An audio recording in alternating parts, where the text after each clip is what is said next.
G'day, Brad here from KLR Automotive, and something just a little bit different for you this month. We thought you might like to join us as we take a quick look back at the recent Sydney Forward Drive and Adventure show that was on at Eastern Creek. We were there with three pretty special vehicles, but apart from the interest they generated, we really enjoyed catching up with some rogues, good mates, that are also at the show.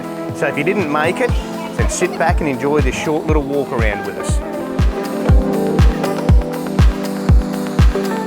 Now, I'm not really a regular show attender, but I've gone to enough over the years to see what sort of comes and goes as trends while people are interested in buying. But something I've noticed at this show is there's a huge number of fire pits, various barbecue plates, cooking utensils, and there's a whole range of them. And it's simply astounding, and I think it's a good thing to see because one of life's little pleasures is actually simply cooking on an open fire. It's just, there's something that harks back to a more primitive time, I don't know, but everybody likes doing it. It's usually always a good feed, and here's the stuff that you need to do it, and it's actually quite cheap.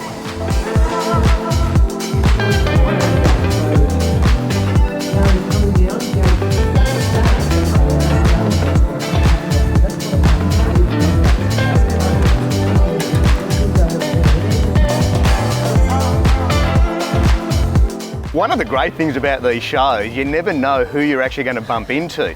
So it wasn't that long ago that we actually did a little bit of Suzuki work here for young Sam, and we've bumped into him a few times since, and we've done a little bit more work. But what I wanted to ask Sam, well, for starters, is this a good show for you? Mate, yesterday, the show's been cracker. It's been very busy, lots of good conversations, meeting everyone's been fantastic, selling merch, getting the cars out in front of eyeballs for a change. It's nice. It's really good, yeah. It's good to see. Now, as most of you know, I'm a Land Rover person at heart, and we do have a little bit of a soft spot for Suzuki, hence our involvement with Sam. But Sam, what I want here, and what I know a lot of people don't realise about me, I've actually got a little bit of a soft spot, a little bit of time for the old 80 series. Good. They were in many ways the best model for Land Cruiser. They copied the Range Rover suspension. They copied the constant four-wheel drive, so they're almost like a Japanese Range Rover. And you've got one that's a little bit special. Yeah, so we cut stick on this one. So this is the short rundown is a 2-year project, cab off chassis type deal. 1100 horsepower, ethanol fuel, turbo 1FZ, 14-inch coilovers, 3-link front, 4-link rear, GU diffs, hydro bumps,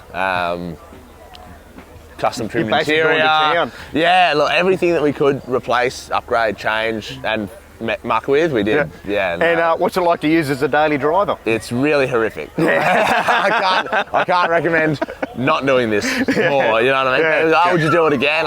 Probably not, but it's sick. It does what it needs to do. People love it. It sounds cool. It draws a crowd, and hopefully goes good off-road. We'll find out in the next week or so. Oh, so you haven't actually off-roaded it yet? No, only ones at Morton. We had a few teething issues and stuff, so we worked through those, but hopefully it crawls as good as it sounds and looks. Look, teething issues aren't an issue, and there's a lot of engineering that goes into this sort of work, and I don't think a lot of people truly appreciate that until they've done it themselves. That there's a lot of man hours, a lot of head scratching, a lot of question asking. The thing that got me was just the amount of maths involved in stuff like this, and it's and it makes sense why people that do it in their backyard struggle, because you genuinely need to be a genius to do it. The angles of all the trailing arms and the geometry and what size, what size links and heims you need to use and how everything works is just crazy. So watching Matty Kinsella do all that here in Sydney was just crazy. I think he spent something like 3 weeks just going back and forth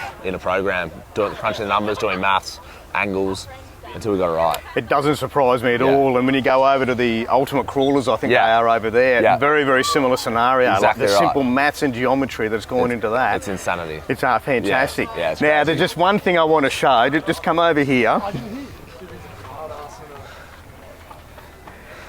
Is this a worthwhile little touch? Yeah, okay, there's a bit of a story there. So that was 12 months ago. Pretty much to the day, and we were here at the show, unveiled the car for the first time, and New South Wales Highway Patrol do a bit of an activation here each year. They've got some cops here, they've got some cars and whatever else, and he was doing the laps, and I thought, I'm going to get bailed up here, it's going to be really bad, because the car was registered New South Wales and all that sort of stuff. And he came over and he said, mate, I've watched this thing from the beginning, freaking loved it. He was absolutely all about it. And Yeah. he gave me that, he reached into his pocket, whipped out that sticker, and I was like, oh, I've got the perfect spot for this. Yeah. And whacked it on the mod plate, and here we are 12 months later. Still going. Yeah, it was actually given to me by the Highway Patrol, and I figured it gets a good laugh out of most people, so it's stayed there. That's as good as our original certification. That's right. Exactly how the officer wanted it, so here we are. Very good, Sam. Thanks very much for your time. Appreciate you. And we'll see you around again. We'll get that Sierra to a show soon, I reckon. That's exactly what I want to hear.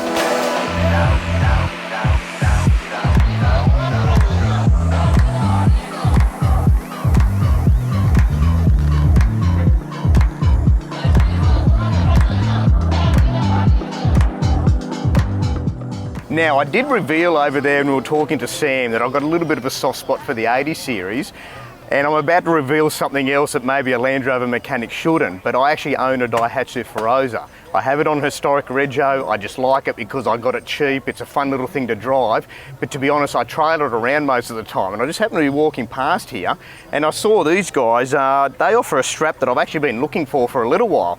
So Simone, who claims she knows nothing about these, knew exactly what a Daihatsu Feroza was, and she actually knew that I needed a strap with a 1,000 kilo limit in order to do this.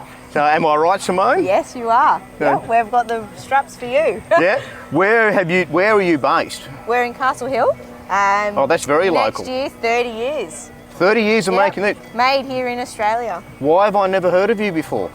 Well, don't know. Why? Yeah, that's right. Why? Why have you not? Because Yeah. Castle Hill isn't a long way from us, No. and this is the first time I've ever heard of you. Yeah, well, we're a little hidden gem that not Yep. everyone knows about, but yeah, A family business. correct, yes, Yeah. family business. Now, well, you know that I want this for my Feroza, but I understand these can be used on pretty much anything. Yes, and then if it's not as small as that, we go to the your big wheels. Oh, there, right, doing okay, I didn't full, see this. Car transportation there, buggies. We make anything, anything in restraints. So we also make custom made straps. So yeah, whatever you've got, just give us a call and we'll be able to help. So someone can come to you with a particular requirement. I've got this trailer, this vehicle. What do I need to do? Yes, yep. Yep. We'll be able to help them and get them on their way. Very, very good. All right, now I need 4 of these, Okay, perfect. and I'll get my wallet out. Okay.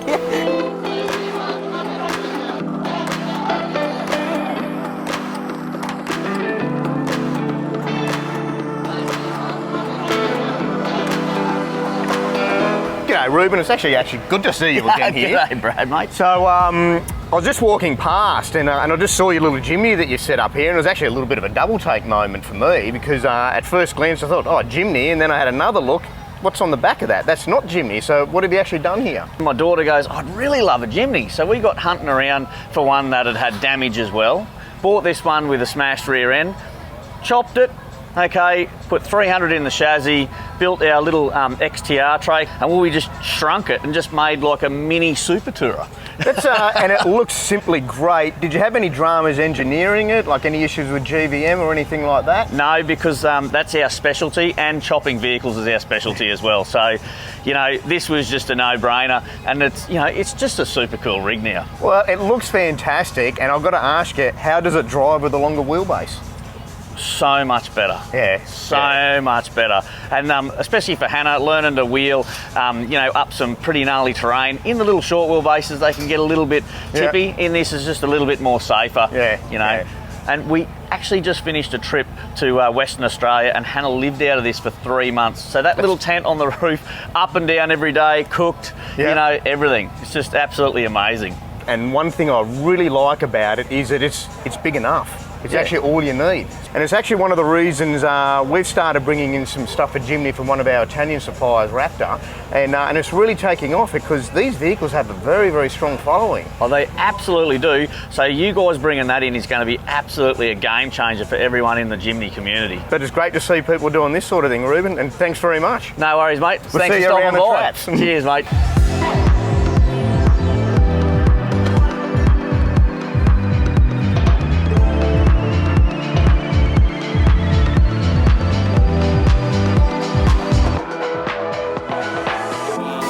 Down about this. I'm excited to show you this. What we'll have here in a second is we'll see a marvel of British and Australian engineering, really the backbone of the convoy, I think, the entire Cape York trip, towing something. I'm going to keep delaying until the video comes up. Look at that. Oh, that's that. Oh, what's happened there?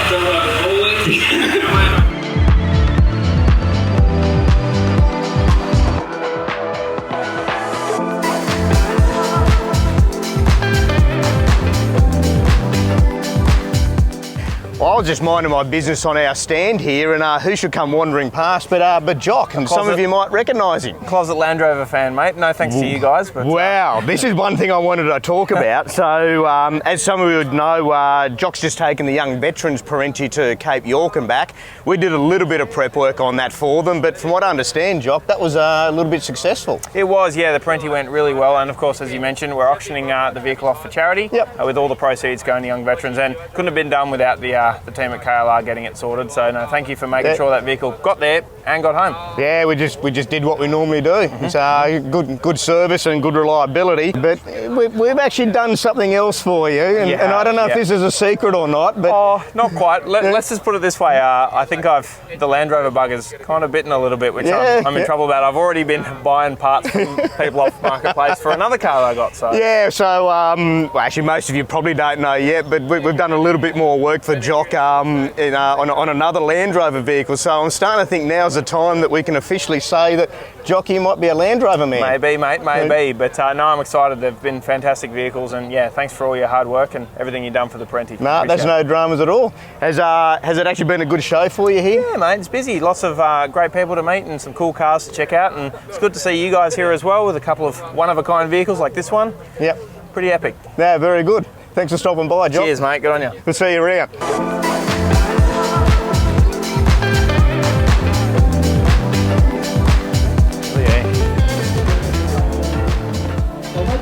We were actually just talking to Sam before about his 80 series and the amount of engineering that goes into it. And we did briefly touch on the ultimate crawlers, but just while we were walking past, I saw this one sitting here. This isn't what we do, so we don't build this sort of thing at all, but I can really appreciate the engineering, the mathematics, the physics, the geometry, just the sheer work and effort, knowledge and experience that goes into building a vehicle like this. And when you see them up there, clambering up the side of that concrete hill that's near vertical, it's fantastic. It's absolutely astounding to see. Just a great bit of equipment. Now, unlike most vehicle manufacturers, these guys don't have to worry about emissions or safety standards other than rollover or braking performance or anything like that. However, like all vehicle manufacturers, they still have to fit a cup holder.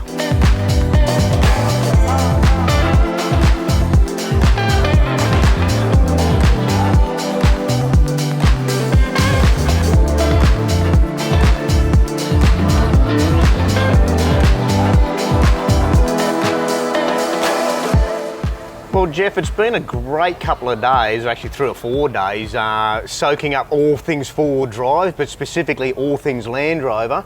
For those of you who don't know, Jeff actually spent a day or two out at work with us where we went over a few things, but we've actually been here side by side for the last 3 days at the Sydney Four-Wheel Drive and Adventure Show.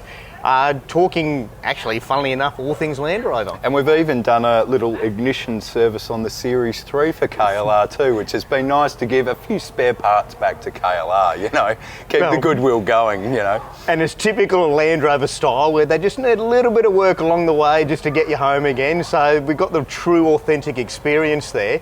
And I also wanted to take this opportunity to point out to fellow Land Rover lovers that even though I was talking earlier about 80 series and Daihatsu Ferozas, I am actually still a Land Rover man at heart. This is my own Series 3 that's been in my family since 1980. I actually drove this on my Ps and it went into storage and we dragged it out in time for Cooma. And actually, it didn't take much to get it going and here we are driving it around. And I think you just gave it a bit of a buff for the show and that was about it. Hey, I was astounded at how well the paintwork came up. It's pretty good. Very, very pleased It's very good. And look, it's been a wonderful car to have. We've actually had it on the Bush Mechanics stage here at the Sydney Four-Wheel Drive Adventure Show.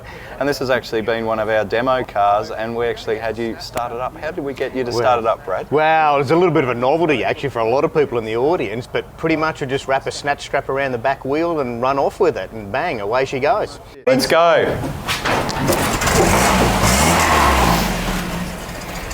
And there you have it. It's that simple. But the key thing is to have it in top gear, and the ignition on tends to help, Brad, doesn't it? We've had a few false starts. There's a few technicalities involved, so let's not oversimplify. No. But look, it's been great to be here with you, Brad, and we've ended up being actually next door neighbours here, so it's been great to actually see the KLR workshop, and you can never talk enough about Land Rovers. That half a day went so quick, and we've had 3 days here, so it's just been absolutely wonderful to see some fellow Land Rovers at one of these shows. And it has been great. It's great being on a stand here. It's great having people come over, talk Land Rovers. So if you have come down and say hello, I thank you. It was fantastic talking to you, and possibly we'll see you at the next one.